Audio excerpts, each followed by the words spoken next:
ரொம்ப வருத்தமாக இருக்கு எனக்கு.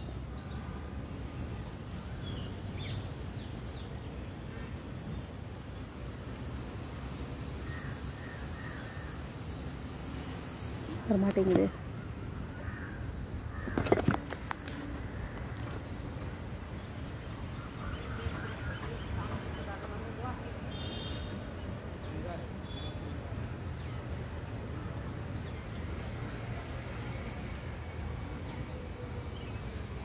வந்துருத்தோ, வந்து விட்டதோ.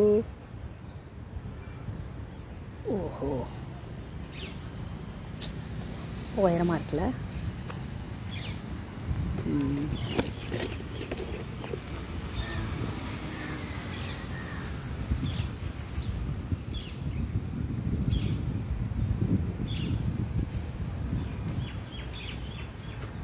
ரொம்ப உயரமாக இருக்கு.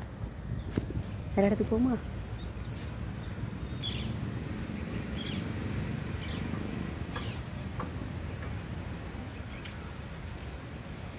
மேடும் பள்ளமுமாக இருக்கு, அதில் நிற்கவே முடியாது.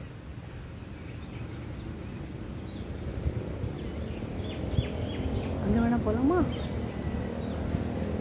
வெயிலாக இருக்கு. சரி,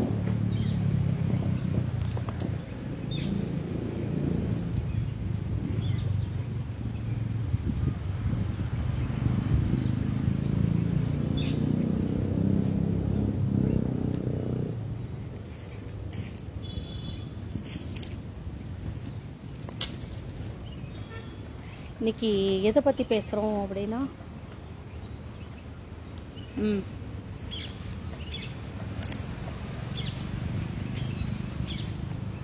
நேற்று நான் சொல்லியிருந்தேன் இல்லையா, கிரிமினல்ஸை பிடிக்கிறதுக்கு வந்து எங்கிட்ட வந்து அந்த மெடிடேஷன் பவரை வாங்கிட்டு போவாங்க அப்படின்னு. உங்களுக்கு ஒரு விஷயம் நம்பிக்கை இல்லைன்னா அப்படி ஒரு விஷயமே கிடையாதுன்னு அர்த்தம் இல்லை. அப்படி அந்த நம்பிக்கை இல்லாதவங்களாம் இது என்னோட வீடியோவை தயவு செய்து பார்க்க வேண்டாம். அது எந்த யூடியூபர்ஸாக இருந்தாலும் சரி, சாதாரண மக்களாக இருந்தாலும் சரி, இல்லை கவர்மெண்ட் வேலையில் இருக்கிறா இருந்தாலும் சரி, தனியார் நிறுவனத்தில் எவனாக இருந்தாலும் சரி, எவளாக இருந்தாலும் சரி, நான் சொல்கிற விஷயத்தில் நம்பிக்கை இல்லை, கிறுக்கு மாதிரி பைத்தியம் மாதிரி ஏதோ வீடியோ போட்டுட்ருக்குன்னா நீ வரக்கூடிய தளம் இதுவல்ல. நீ போகலாம். நாளைக்கு துன்பங்கள் அனுபவிக்கும் போது எங்கே தப்பு பண்ணணும்னு நீ யோசிக்கும் போது தான் உனக்கு எதுவுமே ஞாபகம் வராது. எங்கே தப்பு பண்ணணும், உனக்கான தளம் இதுவல்ல. நீ போகலாம். என்னை பற்றி நீ டிஸ்கஸ் பண்ண வேண்டிய அவசியமும் இல்லை. என்னை பற்றி நீ விமர்சனம் பண்ணி இவளை இப்படித்தான் அப்படின்னு முத்திர குத்த வேண்டிய அவசியமும் இல்லை. சரியா? அப்போ கிரிமினல்ஸை பிடிக்கணும் அப்படின்னு சொல்லும்பொழுது அதுக்கு முன்னாடி ஒரு சின்ன சம்பவம் சொல்கிறேன். தலை சுற்றுதே, நான் பிரச்சனை மாத்திரை போட்டுட்டு தான் வந்தேன். எதை பற்றி பேச வந்தோம்? நான் இப்போ 7th ஸ்டாண்டர்ட் படிச்சுட்டு இருந்தேன். 7th ஸ்டாண்டர்ட் 7th 84 நினைக்கிறேன். மதுரையிலேருந்து வந்தாச்சு. மதுரையில் ஓசிபிஎம் ஸ்கூலில் நான் வந்து 82, 83. மதுரை ஓசிபிஎம் ஸ்கூல் அங்கே நரிமேடு பக்கம், அந்த பக்கம் இருக்கும். அப்படி போகணும், அங்கே இருக்கும். மதுரையில் தல்லாக்குளத்துலேருந்து இப்படி உள்ளே போனால் ஓசிபிஎம்னு ஒரு ஸ்கூல் வரும். அது என்ன, அந்த இடத்தோட பேர் எனக்கு தெரியாது. அந்த ஸ்கூலில் தான் நான் வந்து 6th ஸ்டாண்டர்ட் படித்தேன். 6th கிளாஸ் டீச்சரோட பேர் லீலா பாக்கியரத்னம், லீலா டீச்சர். அதுக்கப்புறம் 6th படிக்கும்போது லீலா டீச்சர். அதுக்கப்புறம் 7th டீச்சரோட பேர் வந்து Mumtaz teacher. 6th standard G section. அதுக்கப்புறம் 7th standard F section. F செக்ஷனில் நான் இருந்தேன். அந்த டீச்சரோட பேர் மும்தாஜ். இப்போ 83, 84. அப்போ 83, 84 வந்து நான் ஊருக்கு வந்துட்டேன். நவம்பருக்கு அப்புறம் இவன் ரொம்ப அழுதுட்டான். யார்? விஜயகாந்த் ஐயோ இவ எல்லாமே என்னால் முடியல. அடுத்து பாரதிய பக்கமாக அந்த 1 year பௌர்ணமி தியானம் நாங்கள் பண்ணவே இல்லை. அடுத்து அங்கே மெல்லில் நஷ்டம், குடும்பத்தில் கஷ்டம், அது இது அப்படின்லாம் வரும்போது பாரதி இல்லாமல் எனக்கு முடியாது, என் வாழ்க்கையே போச்சு, நான் திருப்பி அரிசி மில்லுக்கே போகிறேன் அப்படிங்கிற நிலைமை அவனுக்கு வந்துருச்சு. அந்த அளவுக்கு வெறுக்க ஆரம்பிச்சிட்டான். அதுக்கப்புறம் நான் எங்கள் குடும்பத்தில் பிரச்சனை, மாமா தண்ணி அடிச்சுட்டு இது பண்ணுறாரு அப்படி இப்படின்னாகும் போது மாமி என்னை மீண்டும் இங்கே இதிலே கொண்டு ஊருக்கே கூட்டிகிட்டு வந்துடுறாங்க. கேர்ள்ஸ் ஸ்கூலில் சேர்க்குறாங்க. 7th ஸ்டாண்டர்ட் மீதி நான் நவம்பரில் தான் வரேன், நான் அக்டோபர்லேயோ நவம்பர்லேயோ தான் வரேன், நான் செப்டம்பர் மாதம் வரேன், காப்பரிட்சையெல்லாம் முடிஞ்சதுக்கப்புறம் வரேன். சரி ஞாபகம் இல்லை, வந்துட்டேன்.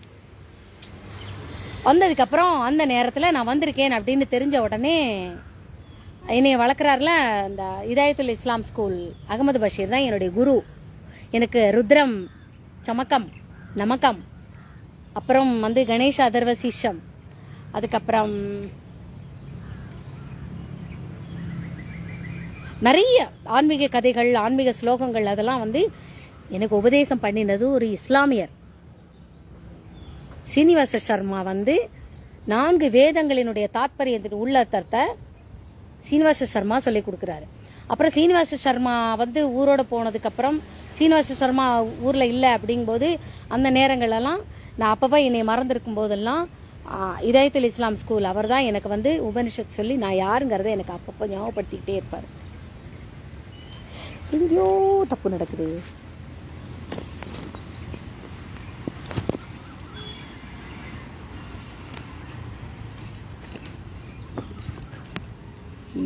இப்போ வருதா?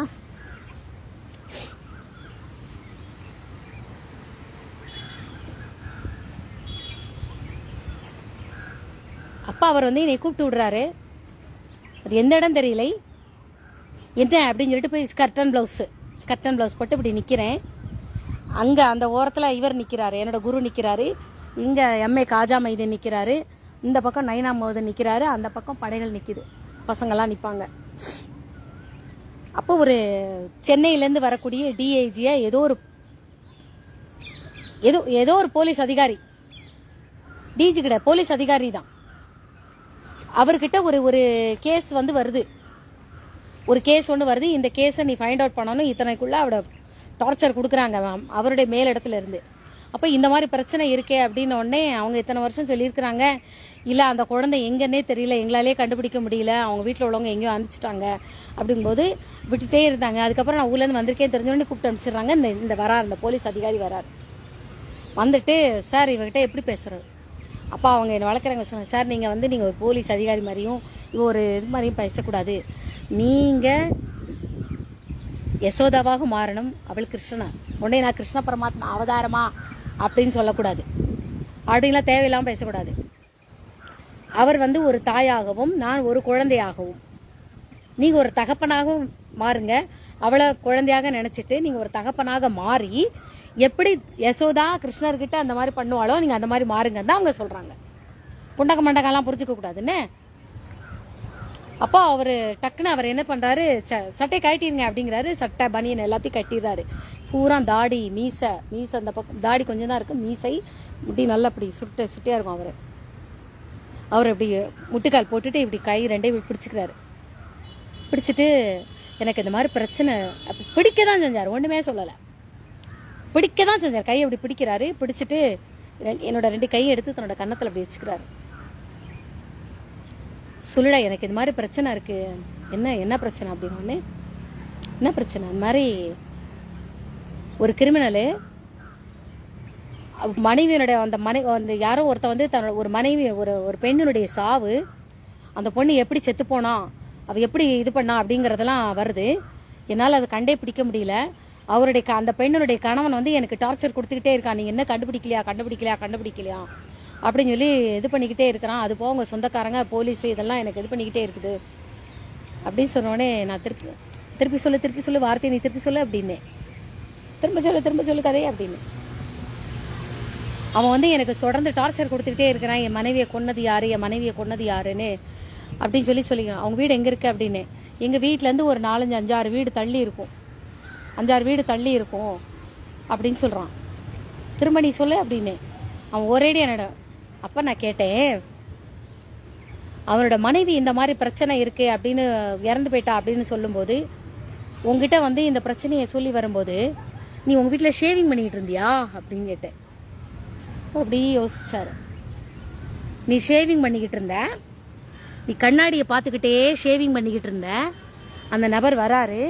அந்த நபர் வந்துட்டு இந்த பின்னாடி இந்த ஷோபா இருக்குல்ல, பொதுவாக ஷேவிங் பண்ணணும்னாலே நம்ம வீட்டில் ஆம்பளைங்க ஷேவிங் பண்ணணும்னால ஹாலில் வச்சு உட்காந்து பண்ணுவாங்க, இல்லைன்னா வீட்டு திண்ணையில் உட்காந்து எங்கே வேணாலும் உட்காந்து நான் செல்ஃப் ஷேவிங் செல்ஃப் ஷேவிங் தானே. அப்படிங்கும்போது அவங்க வீட்டில் வந்து உள்ள இந்த உள்படி கேட்டு, அப்புறம் உள்படியில் இந்த பக்கம் கண்ணாடியை போட்டிருக்கிறாரு. இங்கே சோஃபா, வந்தவங்கலாம் யார் வேணாலும் இந்த பக்கம் சோஃபா, அங்கே சோஃபா, அப்படி உட்காந்துக்கலாம். அவர் வந்து ஏதோ ஒரு போஸ்டிங்கில் போயிருக்கிறாரு. அது வந்து வாடகை வீடுன்னு நினைக்கிறேன் இருக்கிறான். அப்போ வீட்டில் உள்ள மனைவி எல்லாரும் இருக்கிறாங்க, உள்ள வேலை பார்த்துட்டு இருக்கிறாங்க. இவர் ஷேவிங் பண்ணிட்டு இருக்கிறாரு. அந்த நபர் வராரு, வந்துட்டு இப்படி கண்ணாடியில் அந்த சோஃபாவில் அப்படி உட்காந்துருக்கிறாரு. உட்காந்து நான் சொல்லுப்பா என்ன விஷயம் அப்படின்னு சொல்லிக்கிட்டே நீ அப்படி பெட்டிக்கிட்டே இருக்கும்போது அந்த ஆள் வந்து உன்கிட்ட சொன்னாரா? அப்புறம் அந்த கண்ணாடியில் அந்த நபரை பார்த்துக்கிட்டே நீ உங்க கதையை கேட்டியா? அவர் சொல்ற கதையெல்லாம் இப்படி கண்ணாடியில் பார்த்துக்கிட்டே கேட்டியா அப்படின்னு உடனே இவர் வந்து இப்படி பாக்குறாரு.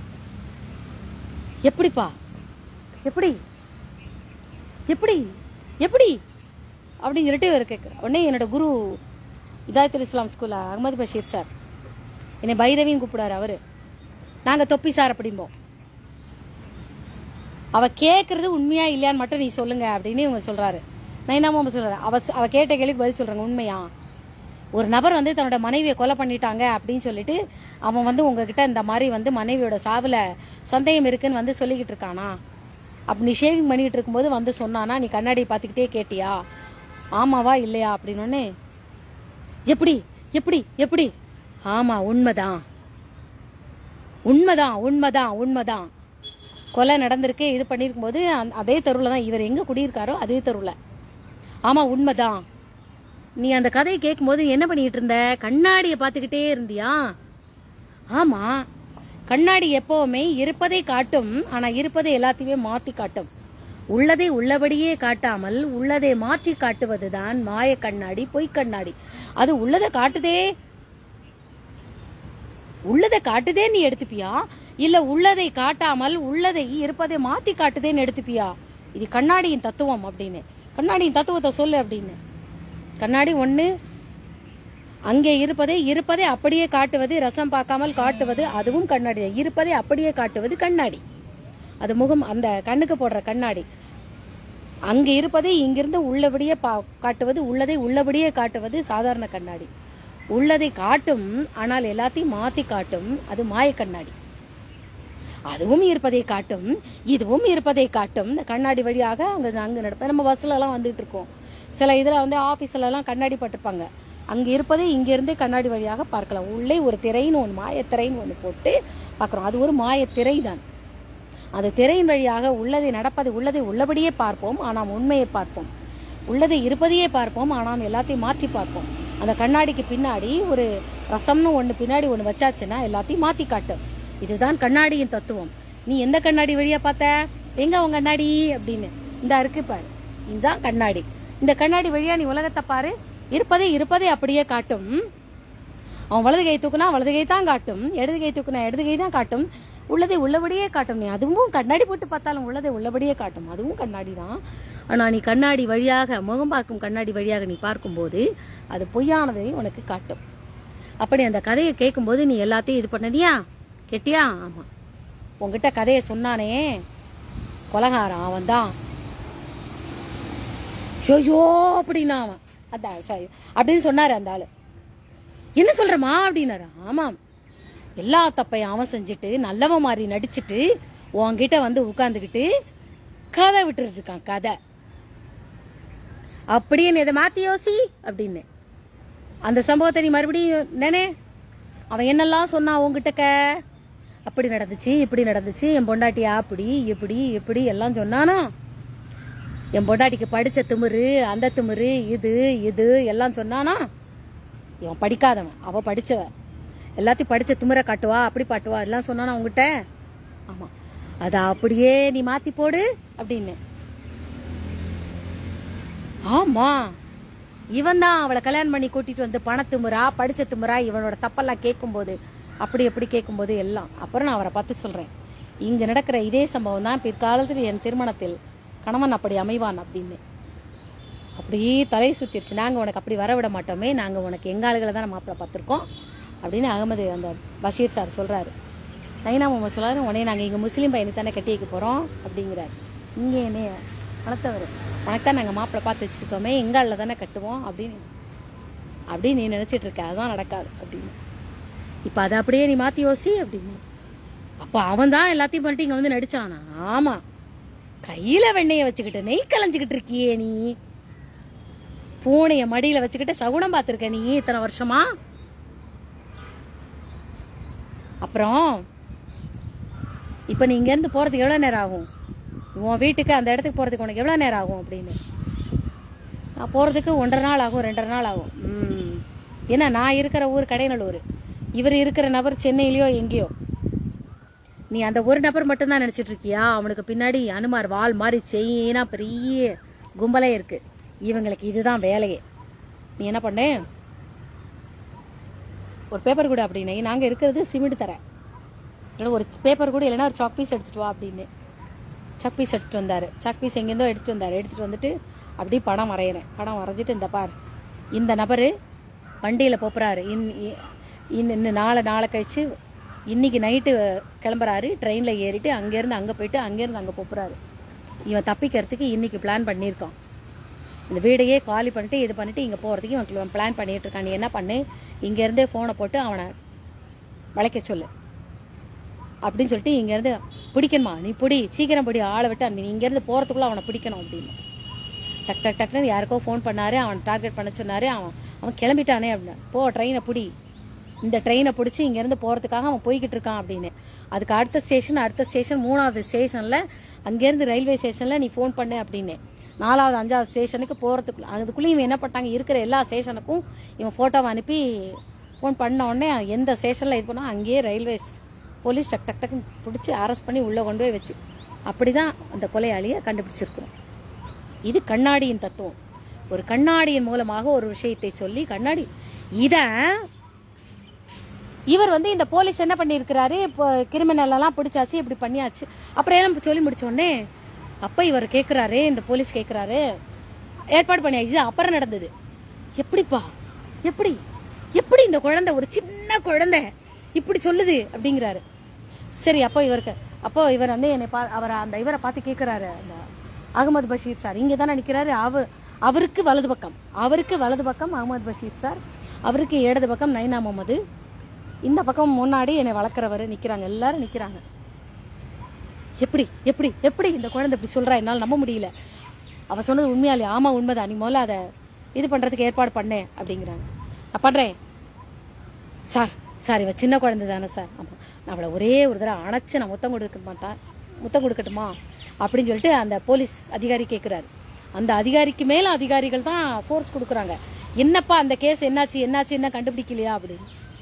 நான் கண்டுபிடிச்சிடறேன், எனக்கு வழி தெரிஞ்சிருச்சு அப்படின்னு. நான் அந்த குழந்தைய அணைச்சு முத்தம் கொடுக்கட்டுமா அப்படின்னு கேட்கிறாரு. உடனே அகமது கொடுக்கலாமே அப்படின்னு. நீங்க யாரும் தப்பா நினைக்க மாட்டேன், அவளுக்கு அந்த மாதிரி செக்ஸ் ஃபீலிங்கே வராது, கட்டுப்பிடி பார்ப்போம், அப்போ உனக்கு தெரியும் என்னன்னு, நீ கட்டுப்பிடி, அடுத்த நீ கேஸ் கண்டுபிடிப்ப பாரு அப்படி.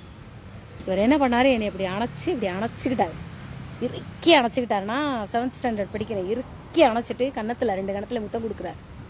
குத்தோன்னே அப்படி மின்சாரம் பாஞ்ச மாதிரி அவளுக்கு சிலுக்குது. என்ன சார் ஆச்சு அப்படின்னு. சார் எனக்கு உடம்பெல்லாம் ஒரு மாதிரியா புல்லரிக்குது சார் அப்படின்னு. பாரதி பைரவி அவனுக்கு அனுப்பிச்சு விட அப்படின்னு. சரி அப்படின்னு 2 தோளையும் பிடிச்சிட்டு அப்படியே பவரை மாத்துறேன். என்னோட பவரை அப்படி மாத்திட்டு, எந்த ஒரு நிரபராதியும் தண்டிக்கப்படக்கூடாது, அதுல நீ கவனமா இரு. நிரபராதி தப்பு இல்லாதவன் தண்டிக்கப்படக்கூடாது. நீ ஒரு கேஸை பிடிக்கலன்னா தப்பு பண்ணாதவனை நம்ம டார்கெட் பண்ணிடக்கூடாது, தப்பு பண்ணாதவன் மேல பழிச்சொல்லும் போட்டக்கூடாது. தப்பு பண்ணாதவனை நீ சந்தேகப்படுறேன்னு சொல்லும் பொழுதே இங்க நீ ஏதாவது ஒரு விஷயத்த கோட்டை விட்டுருவ, கவனமாரு அப்படிங்கிற அந்த இதை நான் ஏத்தி விட்டேன். நீ தப்பு பண்ணாதவனை சந்தேகப்படும் போது கூட உன்னுடைய தவ சக்தி உன்னை விட்டு போகும். அதனால ஜாக்கிரதையா இரு, தப்பு பண்ணவனை மட்டும்தான் நீ டார்கெட் பண்ணணும். நீ இறைவனை தொழும்போது பணம் வேணும், பதவி வேண்டும், அது வேண்டும், இது வேண்டும் கேட்காத. நான் செய்யும்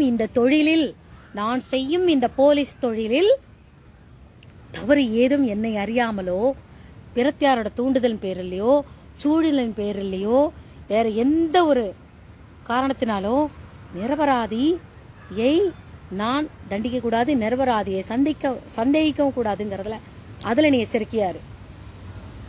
குற்றவாளி மிஸ் பண்ணிட்டேன்னு வருத்தப்படு, ஆனா நிரபராதியை நம்ம இது பண்ணிட்டோமேன்னு வருத்தப்படக்கூடாது உன் வாழ்க்கையில. அப்படிங்கிற அந்த உபதேசம் பண்ணிவிட்டு அவனுக்கு எல்லாத்தையும் அந்த நபருக்கு மாற்றி விடுறேன். மாற்றி விட்டோடனே என் வாழ்க்கையில் இந்த நபரை மறக்கவே முடியாது. அவனே அஹமத் பஷீர் சார் போ அடுத்தடுத்து நேரம் ஆகிட்டே இருக்கு, நான் அவனை ஸ்டாப் பண்ணி வச்சுருக்கிறேன், நீ போ அடுத்தடுத்து போய் இங்கேருந்தே நீ ஃபோன் பண்ணி உன்னுடைய ட்ரூப் அதுக்குன்னு ஒரு குரூப் இருக்குல்ல அங்கங்கே ஃபோன் பண்ணி இந்த நபர் கிளம்பி அந்த நபர் பேக்கெல்லாம் எடுக்கிறான், எல்லாம் பண்ணான். அவன் தான் பொண்டாட்டியை கொலை பண்ணியிருக்கான். பண்ணுற கொலையும் பண்ணிவிட்டு எல்லாம் பண்ணிவிட்டு இங்கே பக்கத்தில் எஸ்ஐ தானே இருக்கிறாரு, அவர்கிட்ட போக வர நல்லவன் மாதிரி நடித்து பேசி ஃப்ரெண்டாகி எல்லாம் பண்ணிவிட்டு நல்லவன் மாதிரி நடித்து பேசி எல்லாம் பண்ணிவிட்டு இவர் நம்மளுக்கு சப்போர்ட் பண்ணுவார்ன்ட்டு இங்கே அப்பாவி மாதிரி இங்கே வந்து பேசிட்டு போகிறோம். அப்படியே கை வச்சுட்டாரு. நட்பு என்பது ஒருவன் சிரிக்க சிரிக்க அவங்ககிட்ட பேசுகிறான், நட்போட பேசுகிறாங்கிறதுக்காக அவன் கொலையாளியாக இருக்க முடியாதுன்னு மட்டும் நீ நினைக்காத. தப்பு பண்ணுறவன் தான் போலீஸோட நட்பு வேணும்னு அலைவான், தெரிஞ்சுதா? இன்றைக்கும் அத்தனை பேர் போலீஸ் இருக்கிறாங்களா, நான் போய் வாழை அடிச்சுட்டு குழைச்சிக்கிட்டுலாம் நான் நிற்க மாட்டேன். நீ தான் நான் தான், எனக்குன்னு ஒரு கெத்து இருக்கு.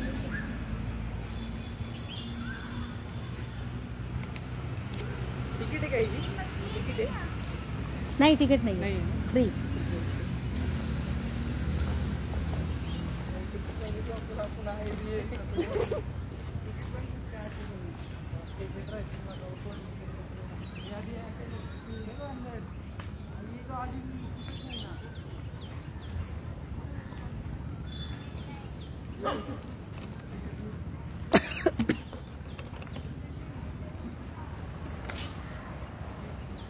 அது ஒன்று.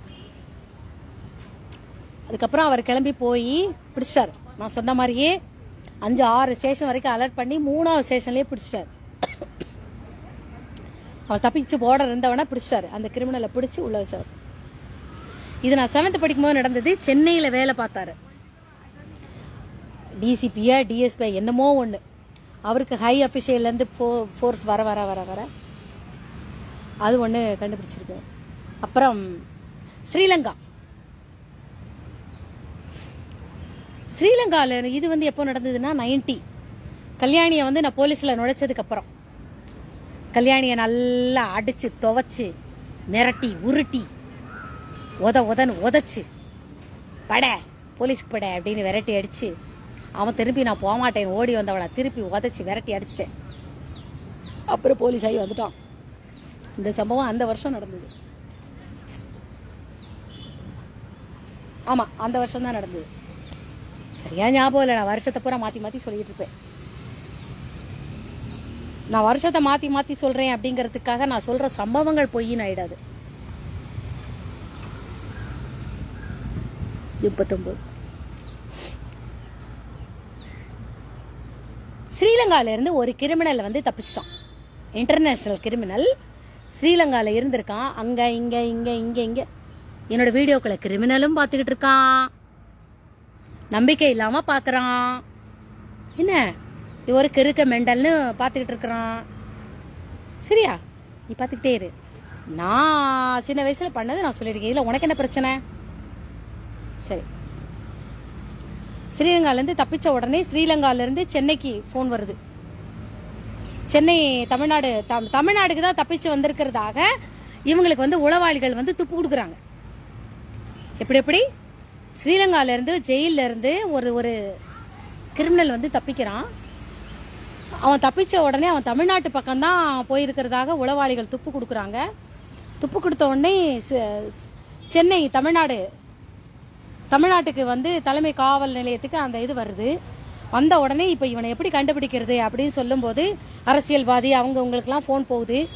அவங்களுக்குள்ளேயே போன் போகும்போது அங்க இருக்கிற ஒரு அமைச்சரோ யாரோ வந்து இந்த மாதிரி நைனா முகமது சொல்றாங்க. நைனா முகமது, நீ வளர்க்குற அந்த பொண்ணு இருக்குல்ல, அந்த பொண்ணுகிட்ட கேட்போமா என்ன அப்படின்னு. கேட்டுருவோமே. அப்ப என்ன பண்றது? அங்கேருந்து இங்க வரணும், இங்கேருந்து அங்க வரணும் அப்படிங்கும்போது என்ன பண்றது அப்படிங்கும்போது ஆலங்குளத்துல இருந்து 2 எஸ்ஐஸ் வராங்க. ஆலங்குளம் எஸ்ஐ, புளியங்குடி எஸ்ஐ 2 பேரும் வராங்க. 2 பேரும் எங்க வந்துட்டு இருக்கிறாங்க அப்படின்னா, இங்க விசாலாட்சுமன் கோயில் இருக்குல்ல, கிழக்க விசாலாட்சுமன் கோயில் பக்கம். நான் வந்து ஸ்ரீரமங்கையில வேலை பார்க்கறேன் அப்படிங்கறது தெரிஞ்சு போச்சு. ஸ்ரீரம், ஆமா,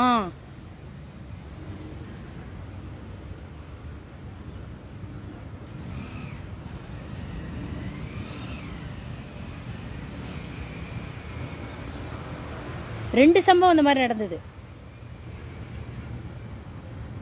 ஆமா, 2 சம்பவம். இது ஒரு சம்பவம், இன்னொரு சம்பவம். நான் ஸ்ரீவரம் மங்கையில வேலை பார்க்கும்போது ஒரு சம்பவம் நடந்தது. இந்த பப்ளிக்ல எல்லாருக்கும் நியூஸ் பேப்பர்ல போட்டாங்களா, அந்த அதிகாரி வந்து ட்ரைனிங் கொடுத்துக்கிட்டு இருக்கும்போது. இந்த கதையை நான் அப்புறம் சொல்றேன், இது அப்புறமா சொல்றேன்.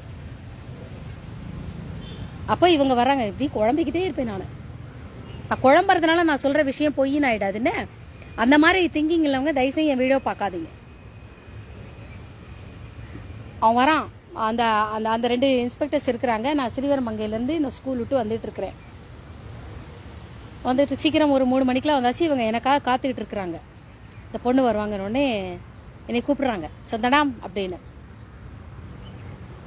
என்ன அப்படின்னு கேட்டேன். ஹேமான்னு கூப்பிட்டா எனக்கு காது கேட்காது. இங்கே வாயேன் அப்படின்னு. இந்த மாதிரி ஃபோட்டோ காட்டுறாங்க. இவன் எங்கே இருக்கான்னு கண்டுபிடிக்கணும். ஸ்ரீலங்காலேருந்து தப்பிச்சிட்டான். இவன் எங்கே இருக்கான்னு கண்டுபிடிக்கணுமே. ஐயோ, நான் எங்கள் வீட்டில் டார்ச்சர், எங்கள் பாட்டி எங்கள் அம்மா இவங்க கொடுக்குற டார்ச்சரில் நான் மன உளைச்சலில் இருக்கிறேன். நான் தியானமே பண்ணுறது இல்லையே, ரொம்ப மன உளைச்சல். பழிச்சொல் போட போட போட மன உளைச்சலுக்கு ஆளாயிடுவேன். நான் தியானமே பண்ணலையே, இப்போ என்ன பண்ணுறது? ஆனாலும் நான் பண்ணுவேன், உங்களுக்கு கிரிமினலை பிடிக்கலாம் அப்படின்னு பண்ணிக்கிட்டு இருக்கும்போதே அங்கேருந்து லால் சிங் சார், அந்த ஆதிசங்கரர் மடம் இருக்கு இல்லையா, ஆதிசங்கர மடம் வரையா லால் சிங் சார் வந்து ஜிங் ஜிங் ஜிங் ஜிங்னு சைக்கிளில் வர்றாரு. இப்படி பார்க்குறேன், சிக்குச்சியா ஆடு அப்படின்னு. அவங்க 2 பேரும் என்ன எங்களுக்கு புரியல அப்படின்னு அவங்க சொல்கிறாங்க. சார் நான் இவங்ககிட்ட பேச்சு கொடுப்பேன், நான் இவன் இந்த வராருல அவர்கிட்ட பேச்சு கொடுப்பேன். பேச்சு கொடுக்கும்போதே இந்த சைக்கிளை பஞ்சராக்கி விடணுமே, சைக்கிளை அந்த திறந்து காற்றை பிடுங்கி விடணுமே. உடனே இவங்க, ஐயோ அது எங்களால் முடியாது, இன்டர்நேஷனல் கிரிமினல் நீங்கள் பிடிக்க போகிறீங்க, இந்த சைக்கிளை காற்றை பிடிங்கி விடுறதுக்கு பயப்படுறீங்க. சரி நான் வரேன், லால் சிங் சார் வரேன். அப்படி போய் இப்படி நின்று, என்ன லால் சிங் அப்படின்னு. லால் சிங்கா? அவருக்கு ஒன்று புரிஞ்சிச்சு. எப்பவுமே லால் சிங் சார் அப்படின்னா அது வேற, சாதாரண லூஸ் டாக் ஹேமா. லால் சிங் அப்படின்னா அந்த ஹேமா வேற. என்ன லால் சிங் அப்படின்னு சைக்கிளை பிடிச்சி டிபார்ட்மெண்ட் நலந்தானா அப்படின்னு. நல்லா இருக்கு, என்ன சட்டை புதுசாக இருக்கு, வேட்டி புதுசாக இருக்கு, என்ன விஷயம் அப்படி. அதான் நாங்கள் சடங்கு வீட்டுக்கு போயிட்டு வந்தேன், சாப்பிட்டுட்டு மெதுவாக இருந்து சடங்கு வீட்டுக்கு போயிட்டு சாப்பிட்டுட்டு அப்படி ப்ரெஸ்ஸுக்கு போயிட்டு அங்கே இது கொடுத்துட்டு பாதி தான் அடிச்சுங்க மாட்டு கதை விட்டுக்கிட்டு இருந்தாரு. உங்கள் தான் எனக்கு என்னத்துக்கு அப்படியா அப்படின்னு நைஸ் பிடுங்குங்க நான் மாட்டேன் அப்படிங்கிறார். அப்படி நைஸாக அந்த காற்று இருக்குல்ல அதை அப்படி திறந்து விட்டேன். புஸ்ஸுன்னு போய் ஏய் காற்று எதுக்கு திறந்து விட்டுட்டு இருக்க அப்படின்னாரு. சும்மா தான் இது சரியா இருக்கான்னு செக் பண்ணுறேன், இன்னும் கொஞ்சம் நல்லா காற்று போ போ போ போ. இவர் படக்குன்னு இறங்கினாரு, வண்டியை விட்டு இறங்கி ஏய் அப்படின்னு இறங்கி உட்காந்துக்கிட்டு அந்த இதை திருக்குறாரு. நான் என்ன பண்ணேன், படக்குன்னு இப்படி ஓடி இந்த பக்கம் வந்துட்டு அவரை இறங்கின பக்கமாக அப்படி வந்துட்டு அவரை இப்படி திருக்கவும், ஏன்னா சைக்கிள் உயரமாக உட்காந்துருந்தாரு, ஏன்னா குளிர்ச்சியாச்சு. இப்படி போட்டு என்னாச்சு காத்த முடியாச்சா அப்படின்னு பக்கத்தில் இப்படி போனேன். உன்னை என்ன பண்றது பண்ணால லூசு கிசு பிடிச்சிருச்சா, பைத்தியம் பைத்தியம் பைத்தியம் அப்படின்னா இதான் எனக்கு வேணும் அப்படின்னு வடக்குன்னு அந்த லால் சிங் சார் அப்படி என்ன பண்ண அப்படி அணைச்சிட்டு கண்ணத்துல பச்சக்கடை முத்தம் கொடுத்தேன்.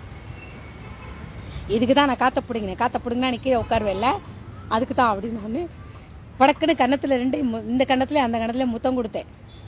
ஏய் உனக்கு தியான சக்தி எடுக்கிறதுக்கு இதுதான் நேரமா உனக்கு அப்படின்னு சொல்லிட்டு முத்தம் கொடுத்தோன்னு இதுக்கு தான் கொஞ்சம் பூச்சி காத்து பூரா பூச்சி போச்சு போச்சு அப்படின்னு நடந்து போவா, எனக்கு அங்கே சீக்கிரம் நேரம் ஆகிக்கிட்டு இருக்கு அப்படின்னு அந்த 2 இந்த இன்ஸ்பெக்டர்ஸ் விழுந்து சிரிச்சாங்க.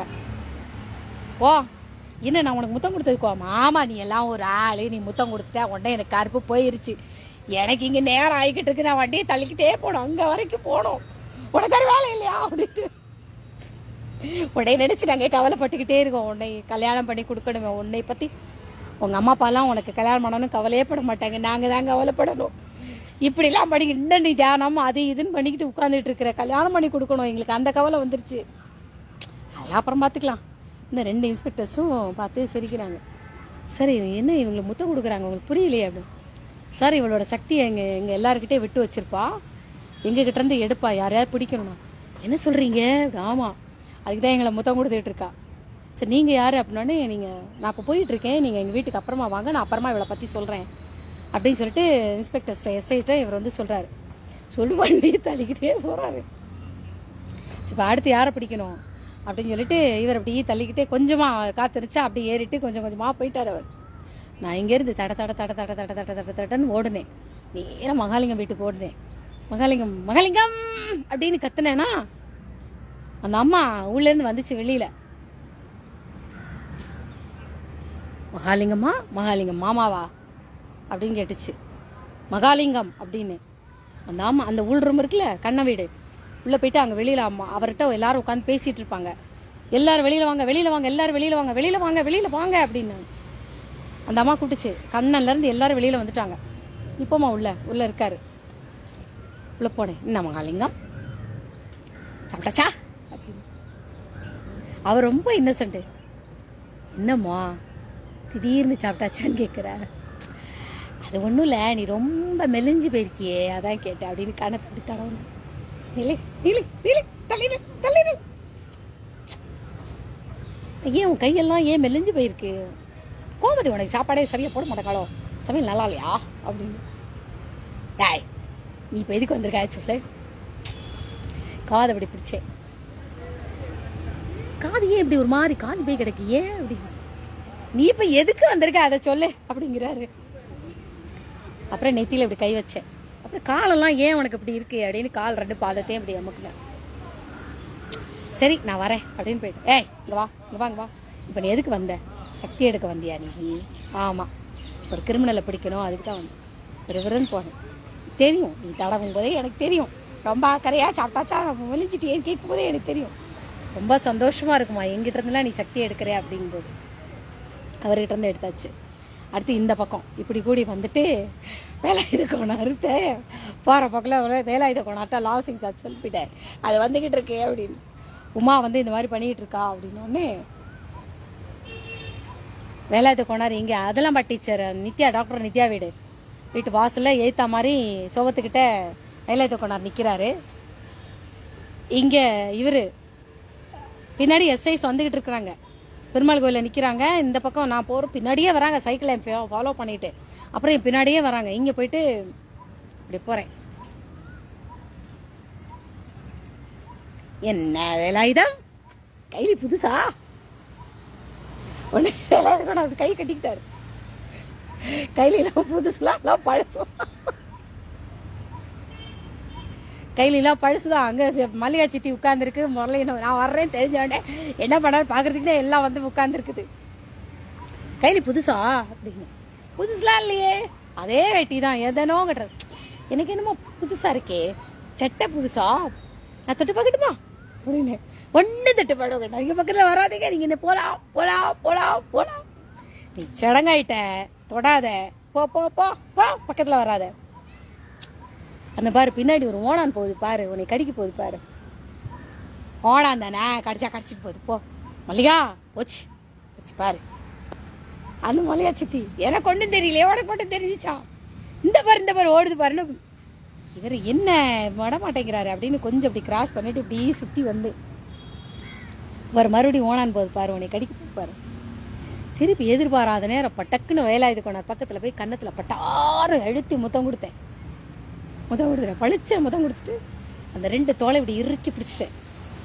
அவரு ஏய் ஏய் நீ சடங்காயிட்ட, உன்னை கல்யாணம் பண்ணி கொடுக்கணும், நாங்கள் கவலைப்பட்டுக்கிட்டு இருக்கோம், வயசு 25 ஆயாசம், உன்னை கல்யாணம் பண்ணி கொடுக்கணும், அவங்ககிட்ட தள்ளிவிட நினைச்சிட்டு இருக்கோம், நீ இப்படி பண்ணிட்டு இருக்க. என் மல்லிகா அவளுக்கு கொஞ்சம் பாடம் சொல்லி கொடு, புத்தி சொல்லு அப்படி. ஆமாம் நான் மாட்டேன்னு விழுந்து விழுந்து விழுந்து சிரிச்சிட்டு இருக்குது. பார்த்த சீனை பார்த்துட்டு எல்லாரும் சிரிச்சாங்க. நான் முத்தம் கொடுத்ததை பார்த்து யாருமே தப்பா நினைக்கவே இல்லை. இந்த 2 எஸ்ஐஸ் வந்தாங்களா அப்படி பார்த்துக்கிட்டே இருக்கிறாங்க. அப்புறம் நேரா ஓடி போய் சுந்தரகோணாரை தடவுனாதான் ஒரே சிரிப்பு. சுந்தரகோணார் சுந்தரகோணார் அப்படின்னு அவர் பட்டக்குன்னு இப்படி கை கட்டிக்கிறார். உனக்கு என்ன காய்ச்சலா? ஏன் இப்படி மெலிஞ்சு போயிருக்க? ஆச்சி எதுவும் உன்னை ஏதாவது சொல்லிச்சா? ஏன் ஒரு மாதிரியா இருக்க அப்படின்னு கணத்தை அப்படி தடவுனேன். ஏன் மூஞ்சி ஏன் சோகமா இருக்க? ஆச்சி எதுவும் உன்னை எதுவும் சொல்லிச்சோ? ஆச்சி எப்போது இப்படிதான் அங்கேருந்து அட்டை சிறப்பால அப்படின்னு ஆச்சி. ஐயோ ஆச்சி இருக்கதை சொல்ல வேண்டாமா? இப்படி கையை பிடிச்சி ரொம்ப மெலிஞ்சு போயிட்டேன். அப்புறம் தலையை தொடரும் எட்ட மாட்டேங்குது. அங்கேருந்து ஒரு ஸ்டூலை எடுத்து பக்கத்தில் போட்டுக்கிட்டு அந்த ஸ்டூல் மேலே ஏறிக்கிட்டு தலையை அப்படி தடவுனேன். சுந்தரக்கோணார் அசலாம் உனக்கு வேலைக்கு காபி டீ டிஃபனு சாப்பாடு எல்லாம் கொடுக்குறாளா அப்படின்னு ஒரு குரல். வத்சலாங்கிறது கல்யாணி, இன்ஸ்பெக்டர் கல்யாணியோட அம்மாவோட பேரு. நான் அவங்களுக்கு வத்சலான்னு வச்சேன். நான் வச்ச பேர். அவங்க அம்மா பேரு ஜெகதாம்பாள், நான் வச்ச பேரு வத்சலா. அது உள்ளதான் உட்காந்துருக்க. பாப்பா அந்த விளக்கமா தேடே அப்படின்னுச்சு. அங்கேருந்து பாப்பா முதல் தங்கச்சி இருக்குல்ல, அது எதுக்குமா அப்படின்னு, ஹிட்லர் அடிக்கிறதுக்கு அப்படின்னு. ஹிட்லர் அடிக்கிறதுக்கு? ஆமா ஹிட்லர் வந்திருக்கு. நான் இங்க சுந்தரகோணம். ஐயோ ஹிட்லர் உள்ள இருக்கிறது நீ. நான் வந்து கல்யாணோட அம்மாவை ஹிட்லருமே, அந்த கல்யாணோட அம்மா என்னே ஹிட்லருங்க. எங்க குடும்பத்தையே பிடிச்சிருக்கேன், ஹிட்லர் இவதான் அப்படிங்கும். ஐயோ ஹிட்லர் இருக்கிறத நீ சொல்ல வேண்டாமா என்கிட்ட, சொல்லவே இல்லையே அப்படின்னு விளக்கமா தலாடி. நீ தாத்தாவை தடவுறதுக்கு நான் தான் வம்பு, எங்களை எதுக்கு வம்பு இழுக்கிற? ஆச்சி அங்கேருந்து ஆச்சி ஏதாவது சொல்லுச்சா? ஆச்சி கத்துச்சா உனக்கு தாத்தாவை தடவணும்னா நாங்க தான் வம்பு இழுத்தோம், எங்களை எதுக்கு வம்பு இழுத்திட்டு இருக்க அப்படின்னுச்சு. தாத்தாவை அப்படி தடவை ஒவ்வொரு பாயிண்ட் பிடிச்சி சக்தி எடுத்துட்டேன். தோள்பட்டை அசிங்கமா நினைக்க கூடாது, ஆணூர்ப்ப தொட்டையான. சி உங்க அம்மா வேசின்னு அர்த்தம். தோள்பட்டை, இடுப்பு, உச்சந்தலை, காதுகள், மூக்கு எங்க பவர் இருக்குங்கிறத செக் பண்ணிட்டு பிடிச்சிடலாம். தேவைப்பட்டால் ஆணூர்ப்பையும் நான் தொடுவேன். அதுக்கு பேரு செக்ஸ் இல்லடா, வேசிக்கு பிறந்தவங்களா. இது வேற. இப்ப தொடல, ஆனா பிடிச்சிட்டேன். அந்த தோலை பிடிச்சிட்டு சக்தியை எடுத்துட்டேன். அப்பாடா நான் வந்த வேலை முடிஞ்சது. ஒரு அமைதியா இருக்கிறேன். கரெக்டா? அசல நான் போயிட்டு வரேன், நீ வரப்பா. பிடிச்ச உடனே ஐயா பாப்பா அவளை பிடிச்சி இடு அப்படின்னுச்சு. இது விறுவிறுன்னு போச்சு. உள்ள போயிட்டு சோறு இப்படி பசஞ்சு எடுத்துட்டு வந்துச்சு. ஞாபகம் இல்ல, நீ வராத போ அப்படின்னு எப்போ சொல்லுச்சு அப்படின்னு நினைக்க, அந்த ஏதோ ஒரு காரணம், நான் வரட்டா அப்படின்னு சொல்லும் போது வேண்டாம் அப்படின்னுச்சுல்ல, ஏதோ ஒரு காரணத்துக்காக சொல்லுச்சு. ஆனா சோறை எடுத்துட்டு வந்துட்டு படக்குன்னு ஊட்டி விட்டுச்சு. பே அப்படின்னுச்சு. சாப்பாடை திணிச்சு விட்டுட்டு பே இப்ப போ அப்படின்னுச்சு. போயிட்டு சாப்பாடை ஊட்டி திணிச்சு விட்டுட்டு, இதெல்லாம் கல்யாணிக்கு தெரிஞ்சா கோவம் வரும். எங்க வீட்டுல ஏன் சாப்பிட்ட அப்படின்பா. கஞ்சா பிசுனாரி அவன். அவன் வீட்டுல சாப்பிட்டதுக்கு கத்துக்கத்தும் கத்தி விட்டான் அவன். கல்யாணி அப்பா ஊருக்குலாம் வந்தேன்னா உன் வீட்டுக்குலாம் நான் வந்துடவே மாட்டேன், தண்ணி கூட குடிச்சிட மாட்டேன். உன் தம்பிங்க வீட்டுக்கு உன் தம்பிங்களையும் சொல்லி வைப்பா, அவளெல்லாம் உள்ள ஏத்தாதுன்னு. சரியா? அப்புறம் இங்க இருந்து சக்தியை எடுத்தாச்சு. எடுத்துட்டு போயாச்சு. அதுக்கப்புறம் அத்தனையும் எடுத்துட்டு அந்த 2 எஸ்ஸையும் என்ன பண்றேன், பிடிச்சிட்டேன். 2 எஸ்ஸை சட்டையை கட்டுங்க அப்படின்னு 2 பேரும் சட்டை பனியனையும் கட்டிட்டு 2 பேரையும் கட்டி பிடிச்சி இறுக்கி அணைச்சிட்டு, இப்போ போய் கிரிமினலை பிடிங்க அப்படின்னு. இது எப்படி பண்றது அப்படிங்கும்போது, நீ போன்ல நல தமைந்தி கதையை சொல்லு அப்படின்னு. நலன் தமைந்தி கதையை யாருக்கிட்டையாவது கேட்டு படிச்சுட்டு, நலன் வந்து விடுதலை ஆகி வரும்போது எல்லா கஷ்டங்களையும் விட்டு வெளியில வரும்பொழுது அந்த குரு வந்து நலனுக்கு உபதேசம் செய்வார். நலனுடைய குரு யாருன்னு தெரியலையே.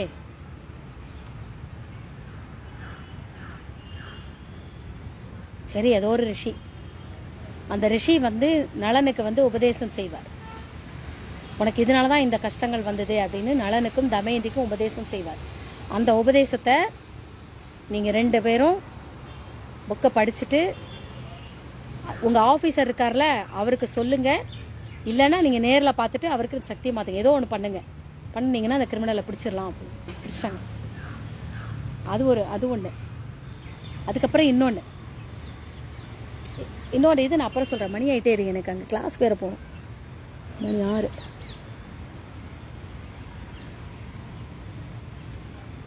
அப்போ என்னுடைய சக்திகள் எல்லாம் வந்து நான் என்ன பண்ணியிருப்பேன், என்னோட குடும்பம் மோசமான குடும்பம், நான் வீட்டுக்குள்ள போயிட்டேன் அப்படின்னு சொல்லியாச்சுன்னா எங்க அப்பா காட்டு மிராண்டித்தனமா அடிப்பான். அதுவும் இந்த கோபாலகிருஷ்ணன்லாம் அடிப்பான் பாருங்க. கடவுள் ஏன் அவன் கைய காலை ஒடிக்கலன்னு தான் எனக்கு தோணுது. ஏன் அவனெல்லாம் என்ன விட்டு வச்சிருக்கான்னு அப்படி அடிப்பான் அவன் இந்த கோபால். அதுக்கு நீங்க வந்து நீ வாயை காட்டியிருப்பான்ல, தேவையில்லாமலாம் கமெண்ட் போடக்கூடாதுன்னு நீ போட்டன்னு வெயி. சாபம் கொடுக்க கூடாது, மனசாலையும் சபிக்க கூடாதுன்னு என்னோட குரு என்கிட்ட சத்தியம் வாங்கிட்டு போயிட்டாரு. இப்போ அவர் செத்து போயிட்டாரு. அவரோடதெல்லாம் நான் ஃபாலோ பண்ணணும்னு எந்த அவசியமும் இல்லை. என்னை ஒவ்வொருத்தனா அவமானப்படுத்துவான், காயப்படுத்துவான், மட்டம் தட்டுவான், ஏளனம் பேசுவான். நாங்கள் கேட்டுக்கிட்டு உட்கார்ந்துருக்கணும். இனிமேல் சாபம்தான். சரியா? இது ஒண்ணு, இந்த இது ஒண்ணு. யாரும் சொன்னாங்க? ஆமா,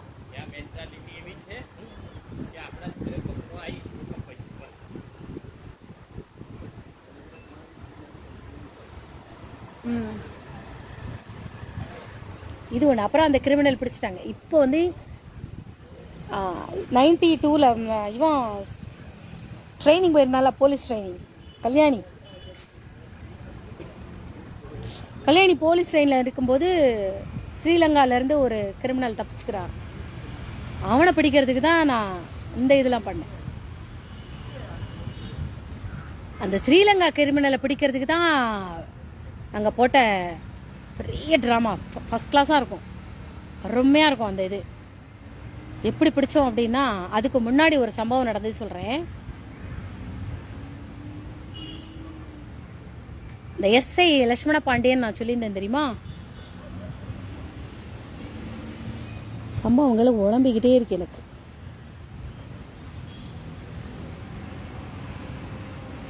நாற்பத்தோரு நிமிஷம் ஆயிடுச்சு. போதும், 41 நிமிஷம் ஆயிடுச்சு. ரொம்ப நேரம் போட்டா யாருமே பாக்குறதுல. சரி, இன்னைக்கு இது போதும். அடுத்தது இப்போ பிடிச்சது வந்து இன்டர்நேஷனல் கிரிமினல் இல்லை, வேற எதையோ ஒன்று பிடிச்சிட்டாங்க. கிரிமினலை பிடிச்சிட்டாங்க. நான் குழம்பிக்கிட்டே இருப்பேன். நான் குழம்பிக்கிட்டே இருக்கும். சரி விடுங்க, கிரிமினலை பிடிக்கிறது ஹெல்ப் பண்ணிக்கலாம். கிரிமினலை பிடிச்சாச்சு. பிடிச்சதுக்கு அப்புறம் அவங்க எனக்கு ஃபோன் பண்றாங்க. பேப்பர்லலாம் கூட வந்தது இவனை பிடிச்சாச்சு அப்படின்னு சொல்லிட்டு எனக்கு ஃபோன் பண்ணி ரொம்ப தேங்க்ஸ் அப்படின்னு சொல்லி சொன்னாங்க. என்னை நேர்லேயே பார்க்கறதுக்கும் வந்திருந்தாங்க. இந்த கிஃப்டெல்லாம் கொடுக்கணும்னாங்க. நான் எதுவுமே வாங்க மாட்டேன்னு சொல்லிட்டேன். இந்த சம்பவம் நடந்தது உண்மையா இல்லையா? அதாவது நான் ஸ்ரீவரமங்கையில் வேலை பார்க்கும்போது வந்து 96, 95, 96 எங்கள் அக்கா கல்யாணம் ஆனதுக்கப்புறம் 94ல் எங்கள் அக்கா கல்யாணம் ஆகுது. 93ல் 7th Day Adventist matriculation school புளியங்குடியில் வேலை பார்த்துட்டு இருக்கேன். அங்கேயும் நிறைய விஷயங்கள் நான் பண்ணியிருக்கேன், நல்ல நல்ல விஷயங்கள். 93, 94ல் எங்கள் அக்கா கல்யாணம் ஆச்சு. அப்பெல்லாம் தான் என்னை ஒவ்வொரு தடவையும் என்னை ரொம்ப டார்ச்சர் பண்ணுவா பிரேமலதா. ஆளை கடத்திட்டு போய் அடிக்கிறது, இது பண்ணுறது, அந்த இதெல்லாம் பண்ணிகிட்டு இருப்பா. 91 டிசம்பரில் இவன் பிறந்தான், விஜய் பிரபாகரன் பெரியவன் பிறந்தான். விஜய் பாரதின்னு தான் பேர் வச்சாங்க. ஆனால் விஜய் பாரதி இனிமேல் கிடையாது. என்னை பொறுத்த வரைக்கும் பிரேமலதாவோட குழந்தைகளை நான் அப்பவே அவன்கிட்ட சொல்லிட்டேன், நீ உயிரோட இருக்கிற வரைக்கும் தான் என்னுடைய ஆசீர்வாதம் அந்த குழந்தைகளுக்கு. அதுக்கப்புறம் அந்த குழந்தைகளை வந்து நான் பிரேமலதாவோட குழந்தைகளாக தான் நான் பார்ப்பேன். நான் ஆசீர்வாதம் பண்ண மாட்டேன். அதுக்கப்புறம் 94ல் வந்து எங்கள் அக்கா கல்யாணம் ஆகி 3 மாதம் கழிச்சுட்டு 2 மாதம் கழிச்சு தான் நான் திருப்பி வரேன். வந்ததுக்கப்புறம் ஸ்ரீவரமங்கையில் அப்புறம் அறிவொளி இயக்கம் சொல்லிட்டு திருநெல்வேலிக்கு போயிட்டு வந்தேன். அது ஒரு 5 நாள். அப்புறம் ஸ்ரீவரமங்கையில் வேலைக்கு போனேன். 95, 94, 95, 96 3 வருஷம் ஸ்ரீவரமங்கை. ஸ்ரீவரமங்கையில் இருக்கும்போதெல்லாம் நிறைய இன்ஸ்பெக்டர்ஸ், எஸ்ஐஸ்லாம் நிறைய பேர் வந்து பார்த்துட்டு இந்த மாதிரி பிரச்சனை ஃபோட்டோலாம் கொண்டுட்டு வருவாங்க. அவனை பிடிக்கணும், இவனை பிடிக்கணும் அப்படிலாம் சக்தியெலாம் வாங்கிட்டு போவாங்க. அப்புறம் 97ல் தான், 96 லாஸ்ட்டில் தான் பிரேமலதா என்னை ஒரேடியாக கொல்லணுன்னே முடிவெடுத்துட்டான். விஜயகாந்த் என்ன பண்ணுறான், ஒவ்வொருத்தர் ப்ரொடியூசர்ஸு அவங்க இவங்களெல்லாம் என்னை பார்க்குறதுக்கு கூட்டிகிட்டு வருவான். இப்போ எங்கள் ஊர் போலீஸ்காரங்க வந்து, விஜய் நீ இனிமேல் இந்த கடலூர் பக்கமே வரக்கூடாது அப்படின்னு சொல்லும்போது, நான் கிளாஸ் முடிஞ்சு வரும்போதெல்லாம் விஜயகாந்த் வந்து இவர் பேர், இந்த ப்ரொடியூசர் பேர், இவர் இது அதெல்லாம் சொல்லும்போதெல்லாம் எங்கள் ஊருக்காரங்க என்னை டக்குன்னு வந்து ஃபாத்திமா நீ இனிமேல் விஜயகாந்த் கிட்ட பேசக்கூடாது அப்படின்னு சொல்லிட்டு என்னை அலர்ட் பண்ணாங்க. ஏன்னா பிரேமலதா பண்ணுற கொடுமை அவ்வளோ கொடுமை. அவள் ஒரு ராட்சசி, துர்ஜன்மம், துஷ்டை, விஷ ஜந்து, செக்ஸி, காமாந்தகி. அவனோட ஆணுறுப்பை எடுத்து வாயில வேணா எடுத்து விடுறேனே, டயர்டா வந்திருக்கேன்னா எனக்கு முறைப்படி பண்ண வேண்டாம், வாயில வேணா எடுக்கிறேன், நீ எனக்கு அந்த மாதிரி பண்ணி விடுன்னு இவ கேட்கறான். அவன் வந்து அழுவான், வாயிலெல்லாம் எடுக்க சொல்றான், இதெல்லாம் பண்ண சொல்றான். அதுக்கு இவன் சொன்னால, பாரதி உனக்கு அதானே, பாரதிக்கு அதெல்லாம் தெரியாதேன்னு இவன் சொல்லியிருக்கான். ஐயோ பாரதிக்கு எனக்கும் அந்த மாதிரிலாம் எதுவுமே கிடையாது, பாரதிக்கு இப்படிலாம் என்னன்னே தெரியாது அப்படின்னு சொல்லியிருக்கிறான். உனக்கு என்னை விட பாரதி தான் முக்கியமான இவன் சண்டை. அந்த பிரேமலதாவை கூப்பிட்டு அந்த பிரேமலதாவை பார்க்கணும்னு பிரதமர் மோடிக்கு ரொம்ப ஆசை. எப்படி எப்படி எப்படி இங்க வரேன் பாயிண்ட்டுக்கு. மன உளைச்சல நான் எவ்வளவு கதறி கதறி அழுதுட்டு இருக்கேன் தெரியுமா?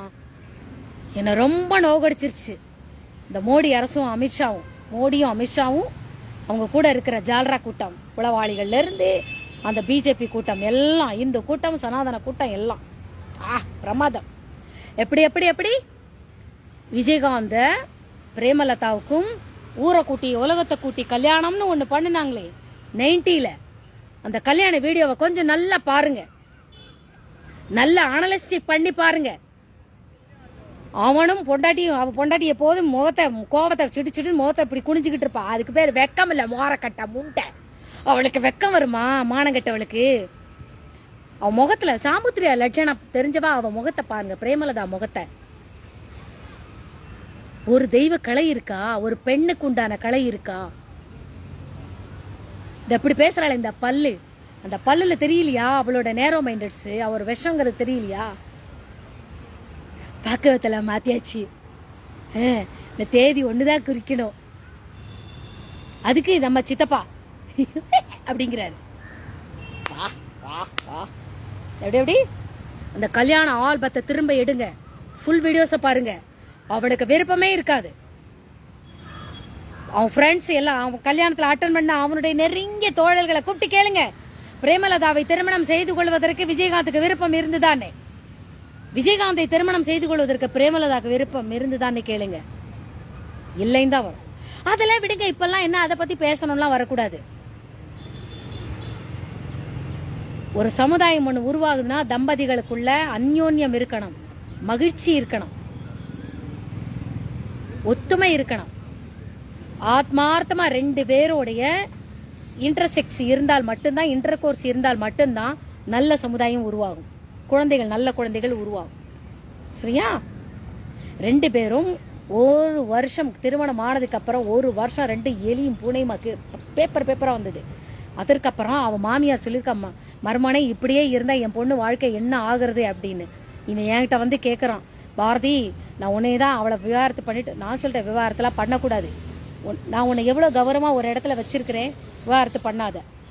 ஆனா பண்றதா இருந்தாருனாக்கா செக்ஸ் வச்சுக்கிறதா இருந்தா உலகத்துக்கு ஒப்பிச்சு ஒரு குழந்தைய மட்டும், ஆண் மகன்கிறதுக்கா ஒரு குழந்தைய மட்டும் பெற்றுக்கோ அப்படின்னு சொல்லி அவங்க ரெண்டு பேரும் ஒரு எந்திரத்தனமா தான் செக்ஸ் வச்சுக்கிட்டாங்க. அப்ப ரெண்டாவது குழந்தை நீ ஏன் கொடுத்தேன்னு கேட்டேன். அப்போ உனக்கு ஆசை இருக்குல்ல, இனிமே நீ என்ன பௌர்ணமி பூஜை சொல்லக்கூடாது. பிரேமலதாவை திருமணம் செய்து வருவதற்கு முன்னாடியே விஜயகாந்த் 82, 83, 84, 85 இதுலலாம் வந்து அப்துல் கலாம் கையில இருந்து கூட விருது வாங்கி இருக்கிறாரு. அப்பெல்லாம் பிரேமலதா இருந்தாளா?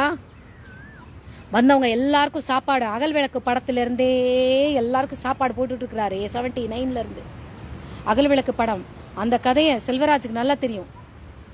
அப்பல இருந்தே சாப்பாடு போட்டுட்டு இருக்கிறாரு. அப்ப அந்த தேவடியா பிரேமலதா வந்தாளா? விபச்சார பிரேமலதா அவ வந்தாளா? விஜயகாந்துக்கு நடனம் ஆடவே வராது. அது முன்ன மட்டும் இல்ல, அவன் வந்து என்கிட்ட கேட்கிறான், மீனாட்சி அம்மன் கோயில நாங்க படியில உட்காந்து பேசிட்டு இருக்கும் போதே எனக்கு வந்து சிவபெருமானா நடிக்கணும்னு ஆசையா இருக்கு பாரதி அப்படின்னா, உடனே சரி உனக்கு நான் சிவபெருமான் வேஷம் போட்டு நடிக்கிறதுக்கு நான் சொல்றேன். டைரக்டர்ஸ்ல இருந்து எல்லாருக்கும் என்னையே தெரியும்.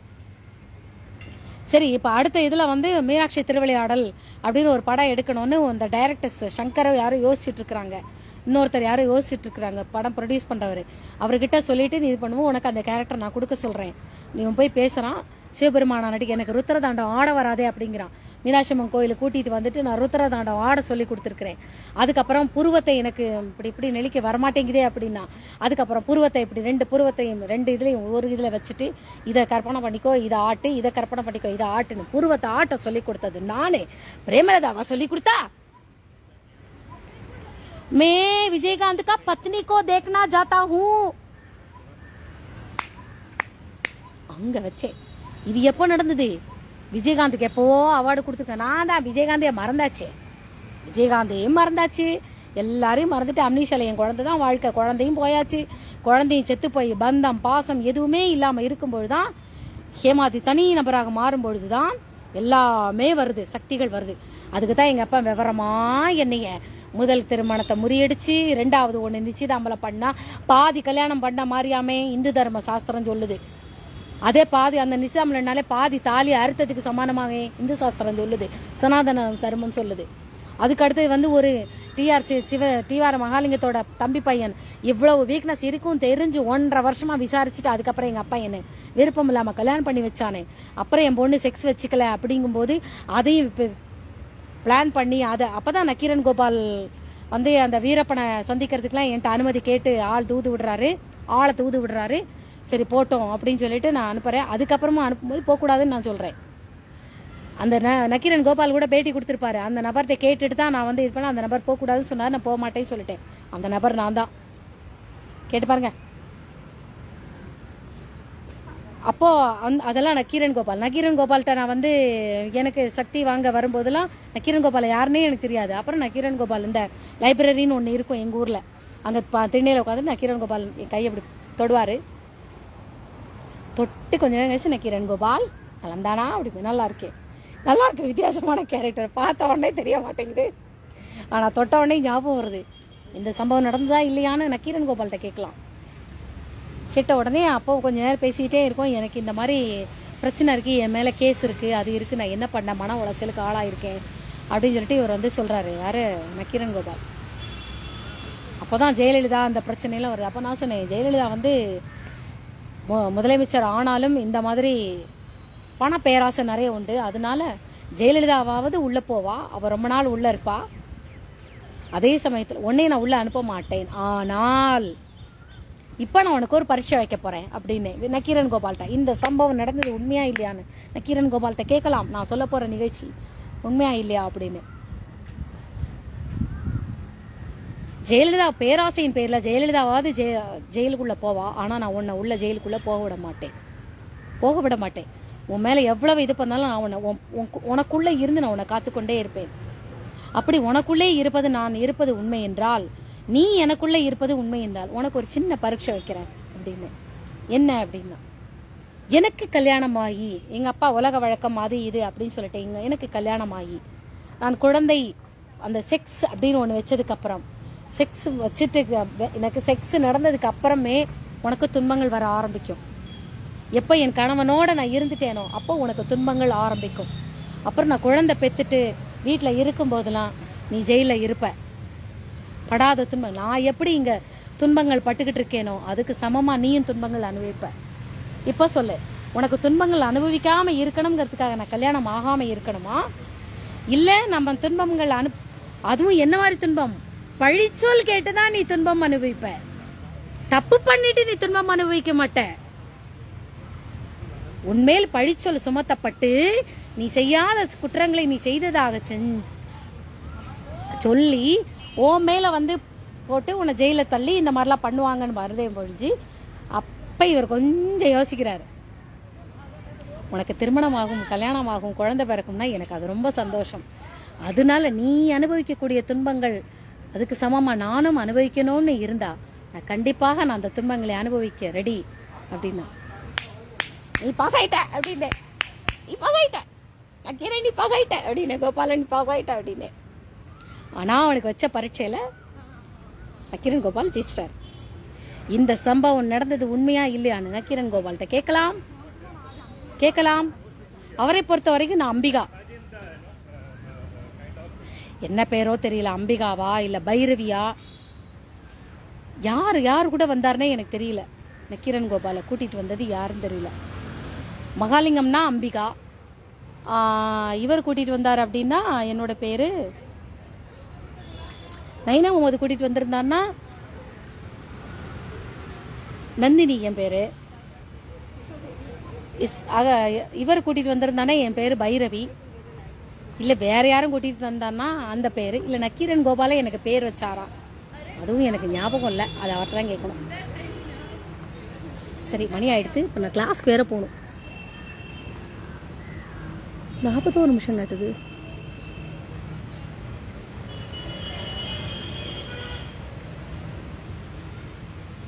அப்போ நானும் எல்லாரையும் மறந்தாச்சு, இது பண்ணியாச்சு. இப்போ நக்கீரன் கோபால் ஞாபகத்துக்கு வரும்போதெல்லாம் இப்போதான் எல்லாமே ஞாபகம் வருது. நான் என் கணவனோட அருவறுப்பு பட்டு செக்ஸில் இருந்து மன உளைச்சல் இந்த துன்பங்கள்லாம் அனுபவிக்கிறது. எப்பா டெலிவரினா ஜென்ம ஜென்மத்துக்கு எனக்கு குழந்தையே வேண்டாம், அந்த வலி எனக்கு தாங்கவே முடியல. பிள்ளை சுமந்த வலி சுமக்க முடியல. கர்ப்பப்பை வீக்னஸ், திமிர் எடுத்து போய் எங்கள் அப்பா கல்யாணம் பண்ணி வச்சான் எனக்கு.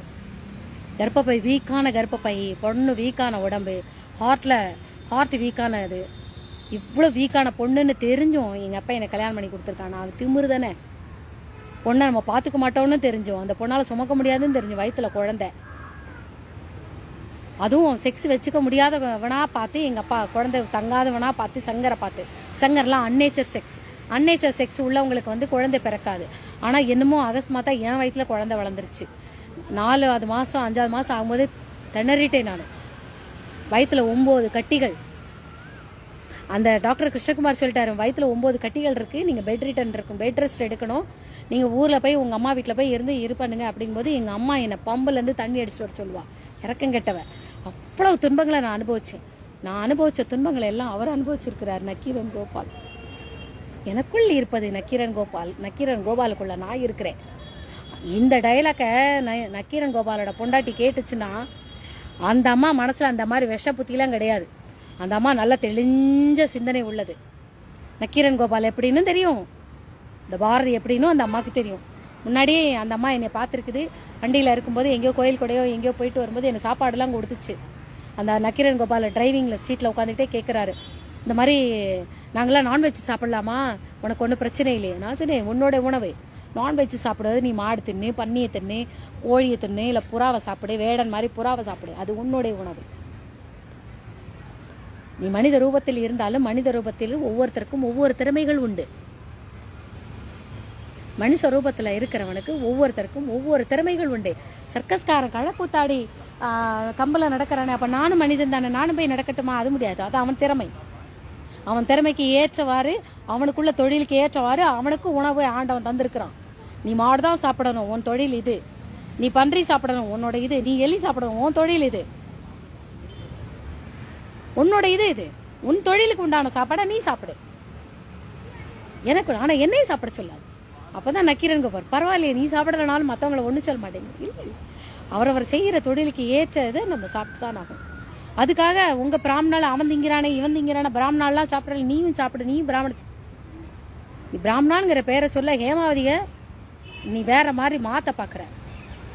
மற்றவங்களுக்கு சொல்றேன், இது நக்கீரன் சொல்லலை, மற்றவங்களுக்கு சொல்றேன். நக்கீரன் இப்படி சொல்லலாம்னு கிடையாது, அர்த்தம் எடுத்துக்க கூடாது. சரிதா?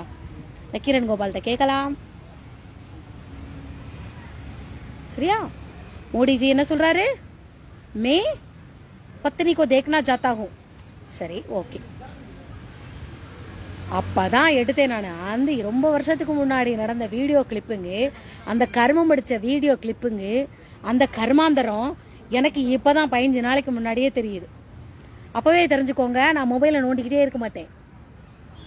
குழந்தை செத்து போயாச்சு, குழந்தை வீட்டுல இல்ல, அதனால இந்த டிவி பார்க்குற வழக்கம், மொபைல் பார்க்குற வழக்கம் எனக்கு கிடையாது.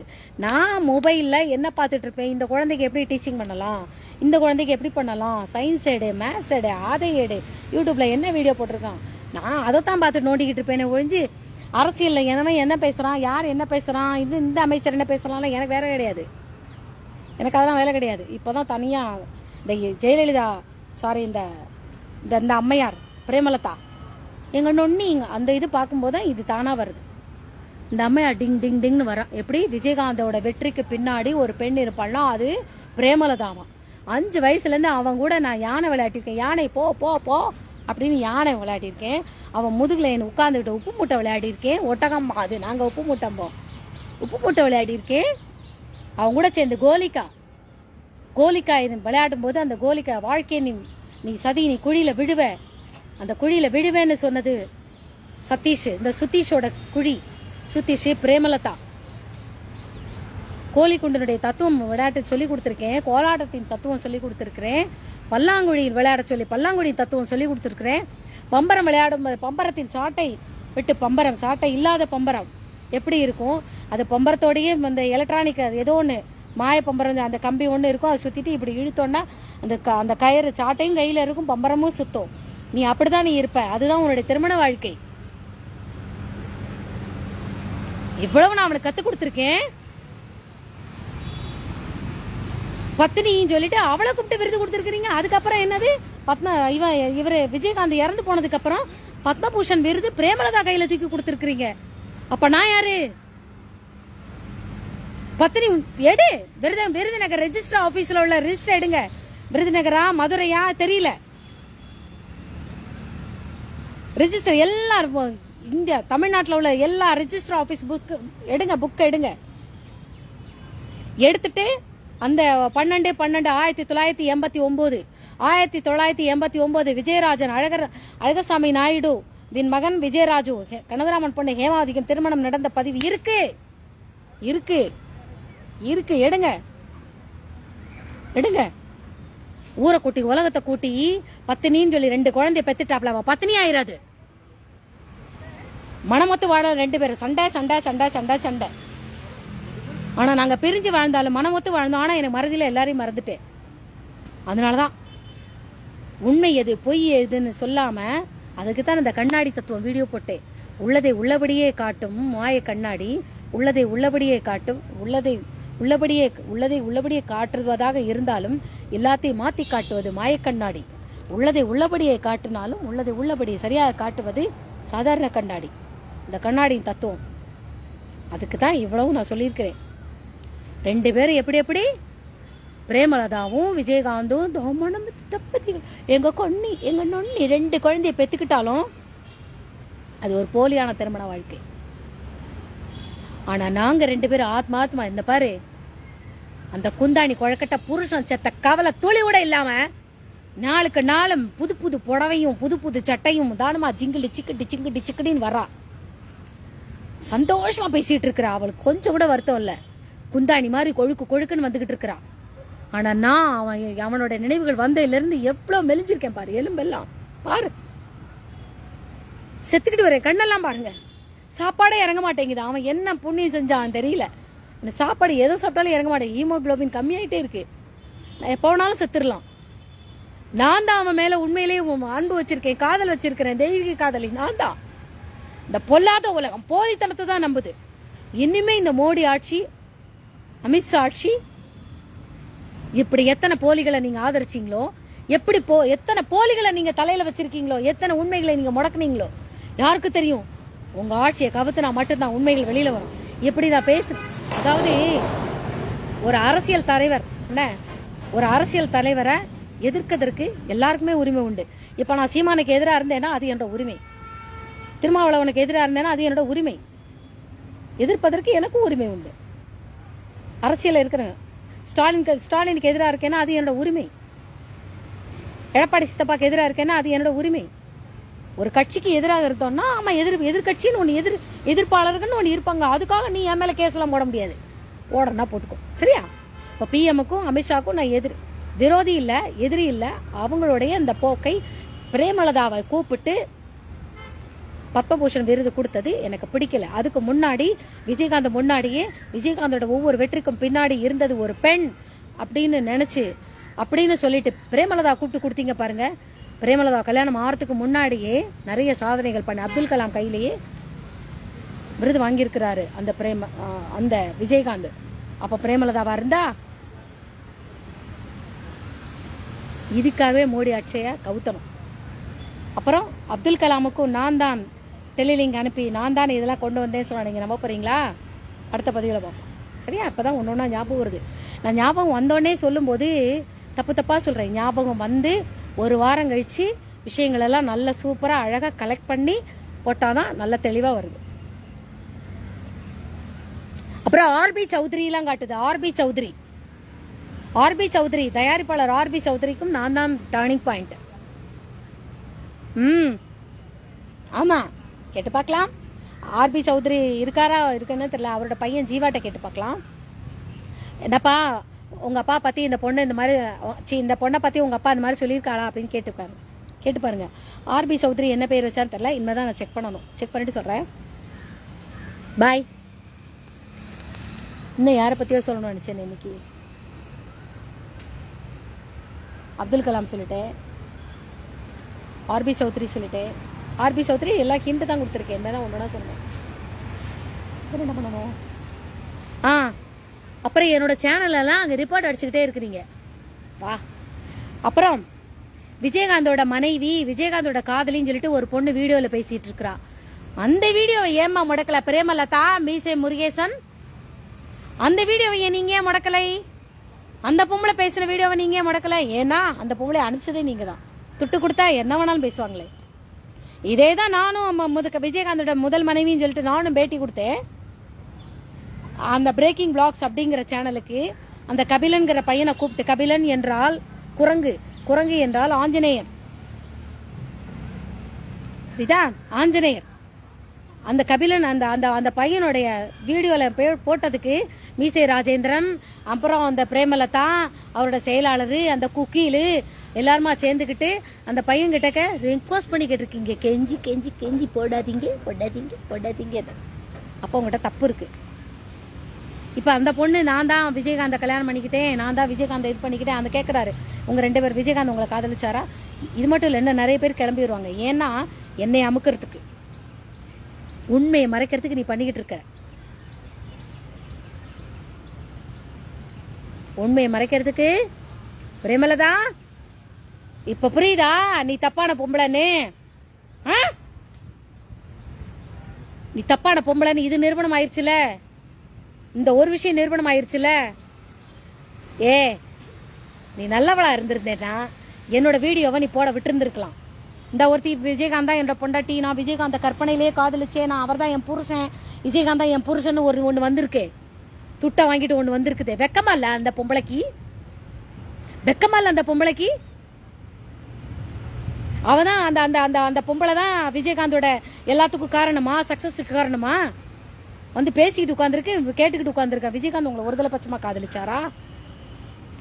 ரசிகர்கள் நிறைய பேர் கற்பனையிலே இருப்பாங்க. அதையெல்லாம் இப்ப ஒண்ணுனா கொண்டு வந்துட்டு என்னைய மடக்க பாக்குற நீ. இதுல இருந்தே நீ தரங்கட்ட பொம்பளைன்னு தெரியுது, வெக்கங்கட்டவளை.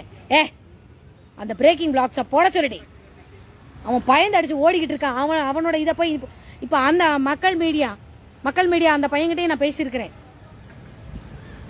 உன்னோட அந்த அந்த விஜயகாந்தோட காதலி, விஜயகாந்தோட புருஷன் அந்த அப்படின்னு சொல்லிட்டு ஒரு பொம்பளை பேசிட்டு இருக்கிற வீடியோ மட்டும் மெட்ராஸ் சேனலு, அந்த சேனல்ல வரலாம். ஆனா நாங்க மட்டும் என்னோட வீடியோ மட்டும் நீ போட மாட்டேன். அரே வா, என் வீடியோ மட்டும் நீ முடக்கி வைப்ப, கெஞ்சுவ.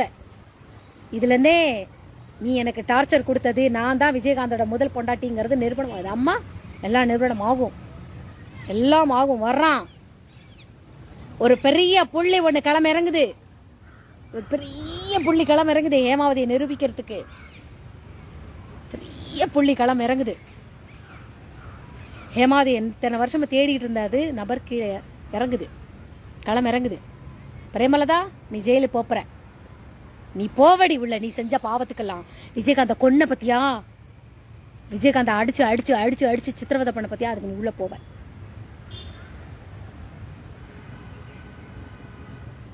விபச்சாரி, உன்னை விபச்சாரின்னு சொல்லக்கூடாதான், அங்கேருந்து செல்லிலிங் வருது. நான் இதுக்கு விபச்சாரி விபச்சாரின்னு தான் சொல்ல முடியும். அவனை பத்தினியா? அப்புறம் மோடி ஆட்சி டிண்டனக்கா. எப்ப நீ பிரேமலதாவை கூப்பிட்டு எப்படி எப்படி மோடி அவர்கள் சொல்லியிருக்கிறாராமே, பிரபஞ்சம் அதை ஏதோ ஒரு இறை சக்தி தான் எனக்கு தூது அனுப்பிச்சிருக்கு அப்படின்னு. பிரபஞ்சத்தை தாண்டின சக்தி ஹேமாவதியோட இது கிடையாது. ஹேமாவதி பிரபஞ்சத்தை தாண்டின சக்தி ஆகிய அந்த ஹேமாவதிங்கிற அந்த சக்தி மோடியை விட்டு விலகியாச்சு. எப்ப பிரேமலதா கூப்பிட்டு தலையில வச்சு ஆடுனீங்களோ அப்பவே மோடிஜிக்கு இருக்கிற அந்த பிரபஞ்சத்தை தாண்டின சக்தியோட கிருபை அனுகிரகம், ஹேமாவதியுடைய தவசக்தி எங்கெங்கெல்லாமோ போகுதோ அது அவளுக்கும் போகுது, அதுவும் போயிருச்சு, விலகியாச்சு. அமித்ஷாவும் டிண்டனால், அவ்வளவுதான், முடிஞ்சு போச்சு. எப்ப பிரேமலதா கூப்பிட்டு எல்லாம் பண்ணிக்கோ. உண்மையிலேயே உழைச்சது ஒருத்தன், கூலி வாங்குறது இன்னொருத்தனா? சபாஷ், அருமை. பாய்.